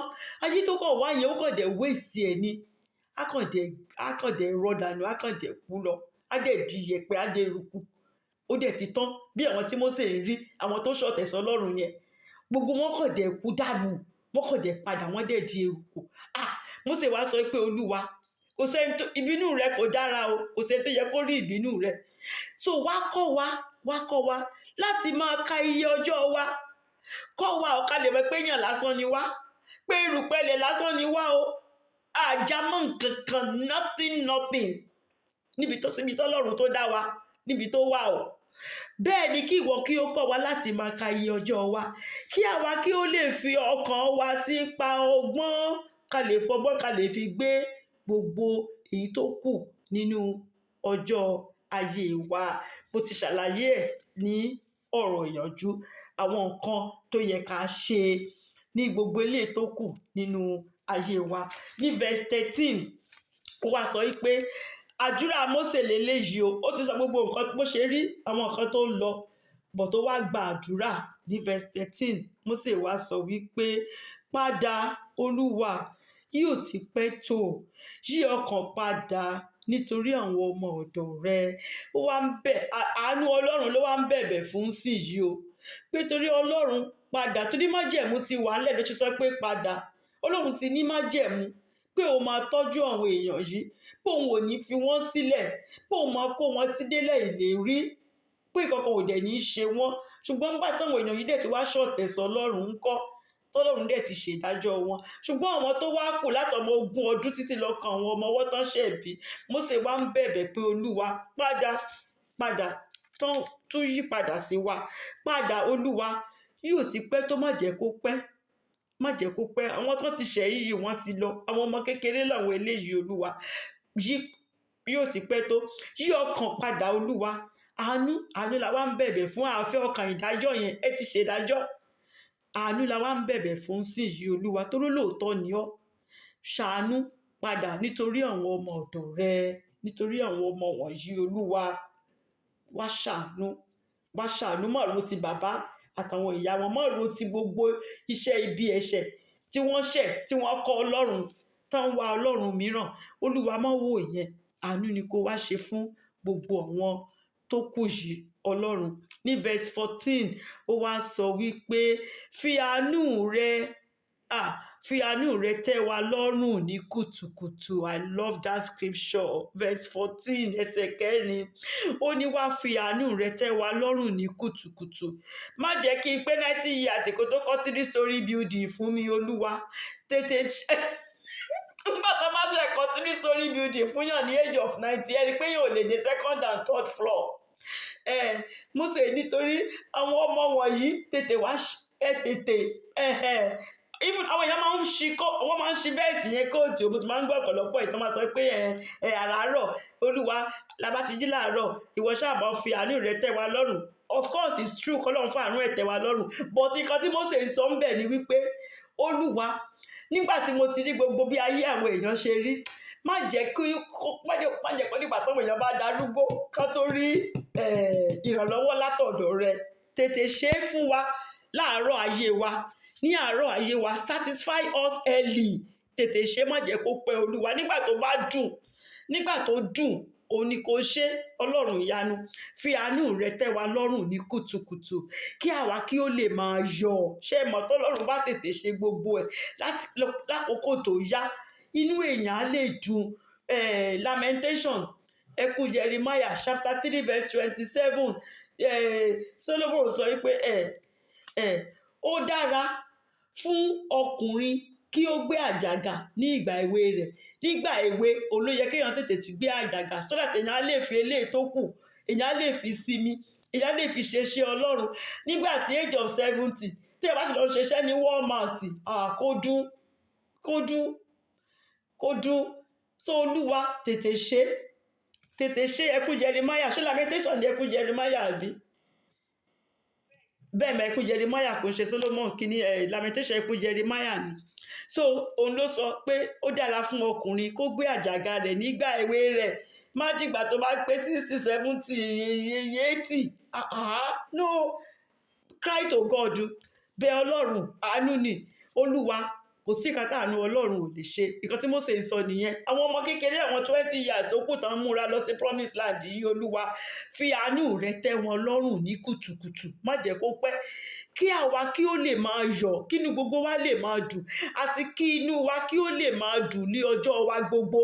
Ṣé mà ń gbogbo torí ọjọ́ náà ó kúrú, 120 years yìí gan ó kúrú. So tó bá tètè dá wa lóhùn láàárọ̀ ayé wa, ọjọ́ inú wa á lè dùn títí gbogbo ọjọ́ ayé wa, á lè jẹ iyọ̀ ayé, á lè sìn yín, á lè ṣe gbogbo nǹkan tó yẹ ká ṣe. A ní máa fi ọjọ́ arúgbó, ọjọ́ ogbó kí ẹ̀ṣẹ̀ lọ máa fi ṣiṣẹ́ ní Walmart ní kíní. Àwọn tó ń ṣe Olúwa ràn wá lọ́wọ́ o, ṣe mọ̀. Ṣùgbọ́n Mósè sọ pé ká tètè gbàdúrà, ká máa bá ṣe máa lo ọjọ́ wa so that lọ́jọ́ ogbó wa kò ní èèyàn ṣe ní máa ṣerú nǹkan bẹ́ẹ̀. So òní Psalm 90 ṣe dá, very beautiful psalm. So ní verse 15 ó wá sọ wípé mú inú wa dùn bí iye ọjọ́ tí ìwọ pọ́n wa lójú. Torí Ọlọ́run pọ́n wọn lójú for 40 years, ogójì ọdún tọ́lọ́run fi pọ́n wọn lójú. Mósè wá sọ pé Olúwa, bó ṣe pọ́n wọn lójú yìí, aláàánú ni ọ́, so wá múnú àwa tó kù gbogbo dùn fún 40 ọdún. Kó wá ṣèyẹn fún wa, just do it. Jẹ́ kí inú gbogbo àwọn tó kù jẹ́ kó lè dẹ̀ dùn, kó dùn fọ̀fọ̀. Ọlọ́run dẹ̀ ṣe bẹ́ẹ̀. Ó ní múnú wa dùn bí iye ọjọ́ tí ìwọ ti pọ́n wa lójú, àti iye ọdún tí àwa ti rí, tí wọ́n ti ń rí búburú. Torí wọ́n rí búburú. Ṣé kéèyàn máa kú lójú Mósè lójoojúmọ́? Ẹ mọ̀ iye àwọn tó máa kú ní gbogbo wọn, 1 million people. Gbogbo ẹ̀sùn Mósè ni pé ṣé bíbí Ọlọ́run ṣe máa ń rí leléyìí. So mo ti sọ fún wa Numbers 14 33 and 34 mo ti kà á síta, ẹ máa kà bẹ̀ so that inú àwọn ọmọ yẹn á lè dùn, gbogbo wọ́n á gbàgbé gbogbo ìyà tí wọ́n jẹ nínú kínní. Torí joy is possible o. Ṣé mọ̀, tá bá bẹ̀bẹ̀ fọlọ́run fún àánú, téèyàn bá wà nínú Jésù yìí, tó di Jésù yìí Kristi yìí mú tí ò yà sọ́nà mìíràn, joy is possible. Ó ṣeé ṣe, ó dẹ̀ wà rẹpẹtẹ, èèyàn á láyọ̀ nínú Jésù. Téèyàn bá ti fi ìgbọ́kànlé rẹ̀ sí gbogbo nǹkan ayé yìí, mo fẹ́ di gbá, mo fẹ́ di fẹ́, mo fẹ́ ṣe lé, mo fẹ́ lọ bẹ̀ yẹn, mo fẹ́ ṣe lé, mo fẹ́. If only you just follow God, just seek ye first the kingdom of God and his righteousness. Every other thing, gbogbo nǹkan tó kù, every other thing ni o. Àwọn tá a fi ṣe primary tá à ń lé káàkiri, addition ni, àfikún ni gbogbo ẹ̀ o. So èèyàn lè ní ayọ̀, èèyàn lè ní ìdùnnú nínú Ọlọ́run téèyàn bá tẹ̀lé òfin Ọlọ́run. Verse 16 ló wá sọ wípé jẹ́ kí ìṣe rẹ kí ó hàn sí àwọn ọmọ ọ̀dọ̀ rẹ. Jẹ́ kí iṣẹ́ Ọlọ́run, iṣẹ́ Ọlọ́run jẹ́ kó hàn, jẹ́ kí àwọn ọmọ wọ̀nyí, àwọn ọmọ tó kù wọ̀nyí, Olúwa jẹ́ kí wọ́n rí bí iṣẹ́ rẹ, Olúwa jẹ́ kó mọ̀ nípa iṣẹ́ rẹ. Iṣẹ́ tó máa ṣe kó má jẹ́ pé iṣẹ́ ara, kó jẹ́ pé iṣẹ́ tó jẹ́ kó máa fògo fún Ọlọ́run ni wọ́n á ṣe. Kí ayọ̀ wọn kó lè tètè dé, kí wọ́n lè tètè rí, kán lè tètè mọ nǹkan tó ṣe wà, nǹkan tẹ́ ṣe dá wọn fún, kán lè gbé ìgbésí ayé yìí ní bí Ọlọ́run ṣe fẹ́ kán ṣe gbé, kínú wọn gan dẹ̀ dùn, kán lè ní àlàáfíà. Torí tá a bá ń ṣe iṣẹ́ tá à ń ṣe, tọ́lọ́run bá wà nínú iṣẹ́ yẹn, iṣẹ́ tó jẹ́ pé will Ọlọ́run ni, ìfẹ́ Ọlọ́run ni, tá a mọ̀ pé iṣẹ́ yìí mò ń ṣe fún Ọlọ́run ni, tá a máa ṣe ní bí ìránṣẹ́ Sátánì ṣe mọ̀ kẹ́dẹ́bi iṣẹ́ láago 8 kẹ́dẹ̀ sọ pé aago 6 lẹ débẹ̀ ṣe mọ̀ kẹ́ gbowó 2 hours tẹ́ ẹ̀ ṣe ṣe mọ̀ pé Ọlọ́run ò sí nínú iṣẹ́ yẹn. I'm not condemning anybody, mo kàn fi ṣàpẹẹrẹ ní o ṣe mọ̀ iṣẹ́ tẹ́ ẹ̀ ń ṣe wọ́n rán yín kẹ́ lọ ra nǹkan fún kọ́mpìnì ẹ mọ̀ pé nǹkan yẹn $100 ní ẹ̀dẹ̀ẹ̀dẹ̀ ẹ sọ pé ẹ rà ní $150 ṣe mọ̀ pé Ọlọ́run ò sí nínú iṣẹ́ yẹn ṣe mọ̀ pé Ọlọ́run ò sí nínú iṣẹ́ yẹn. So Mósè sọ wípé iṣẹ́ táwọn ọmọ yìí máa ṣe kó jẹ́ wíìlì kó jẹ́ ìfẹ́ Ọlọ́run, torí ẹni tó bá tètè mọ Ọlọ́run tó dẹ̀ ń ṣe nǹkan Ọlọ́run ló máa láyọ̀ láyé. Àkókò tó kúrú tọ́lọ́run fún gbogbo wa yẹn òun ló máa lè lò ó ní dáadáa, tó máa mọ nǹkan tó wá sáyé yìí fún òun ní. Bọ̀ tó bá jọ ń dá ṣiṣẹ́ fún rẹ̀ tó ń ṣe ìfẹ́ iṣẹ́ yẹn gan tó bá yá ti ẹ̀sùn ẹ̀, bọ̀ tó bá jẹ́ pé òun ṣe pẹ̀lú Ọlọ́run nínú ọkàn rẹ̀ tó jẹ́ pé níbẹ̀ gan ìfẹ́ Ọlọ́run òun ṣe, àwọn èèyàn gan mọ̀ wípé kìrìsìtẹ́nì lélẹ́yìí pé lè yàtọ̀. Àwọn àtẹ̀jọ́ ń ṣiṣẹ́ mọ̀ pé eléyìí yàtọ̀, this is a Christian. Inú ẹ̀ gan á máa dùn ni, wàhálà àlàáfíà, wàhálà ayọ̀. Àìlóòótọ́ yìí, àìṣe nǹkan bí ìfẹ́ Ọlọ́run ló ń fa gbogbo eléyìí tó pọ̀ jù ní wàhálà àwọn ènìyàn. Ó ní nígbà tí kìrìsìtẹ́nì gan tó jẹ́ pé irọ́ ló wà nínú ẹ̀ tí kò lè sọ̀tọ̀ níbi iṣẹ́ wọn ti ẹ̀ mọ̀ pé kìrìsìtẹ́nì ni. Tí gbogbo èèyàn bá ti ẹ̀ parọ́ ní ẹ̀rọ ti tiẹ̀ gan á tún ga ju tiwọn lọ. You see? So Mósè sọ pé jẹ́ kí iṣẹ́ rẹ, iṣẹ́ Ọlọ́run, nǹkan tó Ọlọ́run fẹ́, the will of God kó wà ní iṣẹ́ táwọn ọmọ yẹn máa ṣe. Jẹ́ kí iṣẹ́ rẹ kí ó hàn sí àwọn ọmọ ọ̀dọ̀ rẹ àti ògo rẹ sí àwọn ọmọ wọn, kí ògo Ọlọ́run kó ba lè yọ sí àwọn ọmọ wọn, àwọn ọmọ tó máa bí kó ògo Ọlọ́run kó lè yọ. Torí iṣẹ́ tá a bá ṣe tọ́lọ́run wà nínú ẹ̀ ó máa ń lérè, ògo yẹn á yọ, àwọn ọmọ á tún jẹ inú ẹ̀ pàápàá, wọ́n á tún jẹ inú ẹ̀. So ní verse 17 ó wá sọ pé jẹ́ kí ẹwà Olúwa Ọlọ́run wa kí ó wà lára wa, kí ìwọ kí ó sì fi ìdí iṣẹ́ ọwọ́ wa múlẹ̀ lára wa, bẹ́ẹ̀ ni iṣẹ́ ọwọ́ wa ni kí ìwọ kí ó fi ìdí rẹ̀ múlẹ̀. Bọ́lọ́run ṣe lè fi iṣẹ́ ọwọ́ wa múlẹ̀ ni wípé kọ́lọ́run wà nínú iṣẹ́ yẹn. Nínú iṣẹ́kíṣẹ́ ta bá ń ṣe níbikíbi ta bá wà kán mọ̀ pé kìrìsìtẹ́nì ni wá, kó ògo Ọlọ́run kó búyọ ń bẹ̀, ká jèrè ọkàn ń bẹ̀. Nígbà tí mo sọ bá ṣe máa gbé ìgbésí ayé wa jọ, mo sọ pé ká jèrè ọkàn sí. Ó ṣe pàtàkì o, ká jèrè ọkàn. Bá ṣe máa ń gbé ìgbésí ayé wa lójoojúmọ́, ohun tó ṣe pàtàkì jù ni pé ká máa jèrè ọkàn fún Ọlọ́run, even níbi iṣẹ́. Kán mọ̀ wá pé kìrìsìtẹ́nì ni. Kò dìgbà tá a bá sọ̀rọ̀ ayé wa gan á mínísà sí wọn. Èèyàn mi yà kàn wò yín títí á ní I just like the way you smile every morning you come in. You're always happy. I just want to be like you. Lè máa sọ fún pé you know I'm a Christian. A ní oh really? I think I want to be a Christian. Ìwà yín gan lè máa fi jèrè ọkàn. Ṣùgbọ́n nígbà tó jẹ́ pé ìwà yín gan burú ju aláìgbàgbọ́ ní ibi iṣẹ́, báwo lẹ máa ṣe sọ fún wọn pé kìrìsìtẹ́nì nìyí? So ọ̀rọ̀ iṣẹ́ là ń sọ yìí ni Mósè parí olófin conclude wípé bí ẹwà Olúwa bó ṣe lè yọ lára wa, bọ́lọ́run ṣe lè fi ìdí iṣẹ́ ọwọ́ wa tó lè mú mọ́lẹ̀, kó lè establish wa gidi ní pé kọ́wọ́ Ọlọ́run kó wà lórí iṣẹ́ yẹn, kí iṣẹ́ yẹn kó jẹ́ iṣẹ́ tó agree pẹ̀lú wíìlì Ọlọ́run. Kò dìgbà téèyàn bá jẹ́ pásítọ̀ àbí òṣìṣẹ́ inú chọ́ọ̀chì ká tó sọ pé èèyàn ṣiṣẹ́ fọ́lọ́run. Ní gbogbo ibi tọ́lọ́run fi wá sí, mínísítà ni wá níbẹ̀ o. Mínísítà ni wá níbi gbogbo tọ́lọ́run fi wá sí. Níbẹ̀ ló yẹ ká ti máa rí ògo Ọlọ́run. Àwọn ló yẹ ká jẹ́ iyọ̀ níbẹ̀. Kán rí àmì, kán rí yàtọ̀ wípé ọmọ Ọlọ́run leléyìí ń ṣe níbẹ̀. Torí Ọlọ́run nìkan ló máa ń mú increase wá o. Paul ní èmi gbìn, ó ní Àpólò bomi rí, ó ní ṣùgbọ́n Ọlọ́run nìkan ló máa ń mú ìbísí wá o. Ọlọ́run nìkan. 1 Corinthians chapter 3 verse 7. 1 Corinthians chapter 3 verse 7. Ṣé mọ̀ iṣẹ́ tọ́lọ́run tí ò bá establish, tọ́lọ́run ò bá sí ń bẹ̀ àti succeed ń bẹ̀, ó máa ń pẹ́. Wàhálà ló máa ń jẹ́ wàhálà ṣá ni. But tọ́lọ́run bá lọ́wọ́ sí, ó lè jẹ́ iṣẹ́ kékeré ni, á dẹ̀ tùyàn lára, ọkàn yẹn á dẹ̀ balẹ̀ ń bẹ̀ nítorí pé Ọlọ́run wà nínú iṣẹ́ yẹn. So nǹkan tí Mósè ń sọ nìyẹn wípé àwọn ọmọ wọ̀nyí Olúwa, èmi ò fẹ́ kán ṣe bí àwọn bàbá wọn àti ìyá wọn o. Iṣẹ́ tán máa ṣe ní àárọ̀ kùtùkùtù Olúwa tètè fi hàn wọ́n, ògo rẹ kó lè hàn nínú iṣẹ́ wọn. kán ṣiṣẹ́ pẹ̀lú rẹ, gbogbo nǹkan tó máa ṣe láyé wọn kó jẹ́ pẹ̀lú Ọlọ́run ni, so that wọ́n á lè fi ayọ̀, wọ́n á lè fi gbé ìgbésí ayé wọn. Àdúrà tí Mósè gbà nìyẹn. Ẹ jẹ́ kí n conclude, time wa ti lọ, ẹ má bínú. Psalm 90 ó detail. Romans 6 verse 23 sọ wípé nítorí ikú lèrè ẹ̀ṣẹ̀ o, ṣùgbọ́n ẹ̀bùn ọ̀fẹ́ tọ́lọ́run fún gbogbo wa, ó ní iye tí kò ní pẹ̀kun o, free ni o, kò gbà kọ́bọ̀, ọ̀fẹ́ ni. Ṣùgbọ́n ó fún wa ní wíìlì o, tó bá fẹ́ ni o, tó bá dẹ̀ fẹ́. Ọlọ́run kì í fipá múyàn, ṣùgbọ́n ó fẹ́ àyànfẹ́, ó mú àwọn àyànfẹ́ tó máa bá gbé ìjọba rẹ̀ títí ayérayé, ó mú láàrin gbogbo èèyàn. Ṣé kan nínú àwọn àyànfẹ́ náà ló fẹ́ jẹ́? Torí ìjọba méjì ló wà o, ìjọba Ọlọ́run àti ìjọba Sátánì. Tó o bá ti mú tọlọ́run, á jẹ́ pé o mú ti Sátánì nìyẹn, kò pé mẹ́ta, kò sí àárín.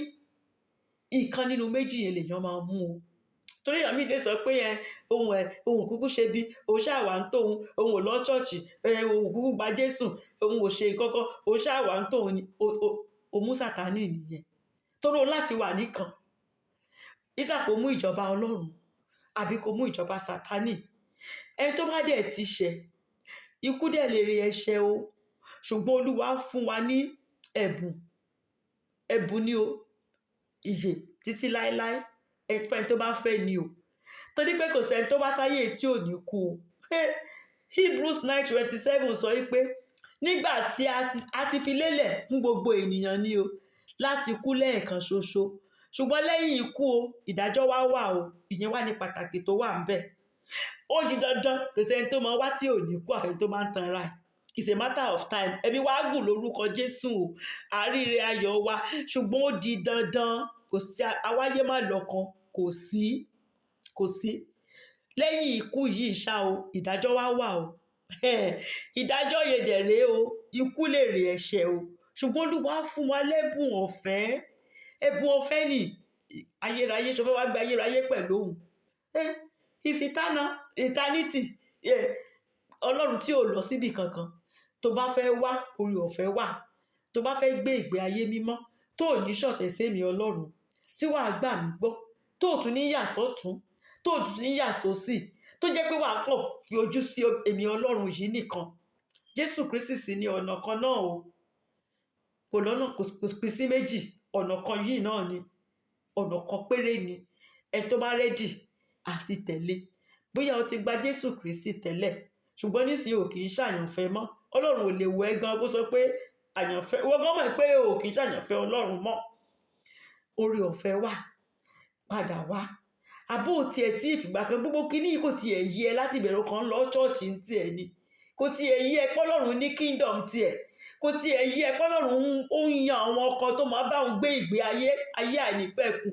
Ó kàn ló kó kàn wá sáyé láti wá bímọ, kọ́lé, kó kàn rajà, kó kàn gbájú, kó dẹ̀ máa lọ. Ó ṣèyí ẹlẹ́ni ni wípé àṣé ìjọba méjì ló wà o. Èèyàn dẹ̀ láti mú kan nínú ẹ̀ o. Tó bá dẹ̀ fẹ́ fo ti ro inú ẹ̀, ó fẹ́ mú ti Jésù Kristi, jẹ́ ká jọ gba àdúrà wípé Olúwa, mo máa ra mi gẹ́gẹ́ bí ẹlẹ́ṣẹ̀. Nítorí tèmi ló ṣe kú ikú oró lórí igi àgbélébùú. Dárí gbogbo ẹ̀ṣẹ̀ mi jì mí. Fi ẹ̀jẹ̀ rẹ fi wẹ gbogbo ẹ̀ṣẹ̀ mi mọ́. Mo gba Jésù Kristi ní Olúwa àti olùgbàlà mi.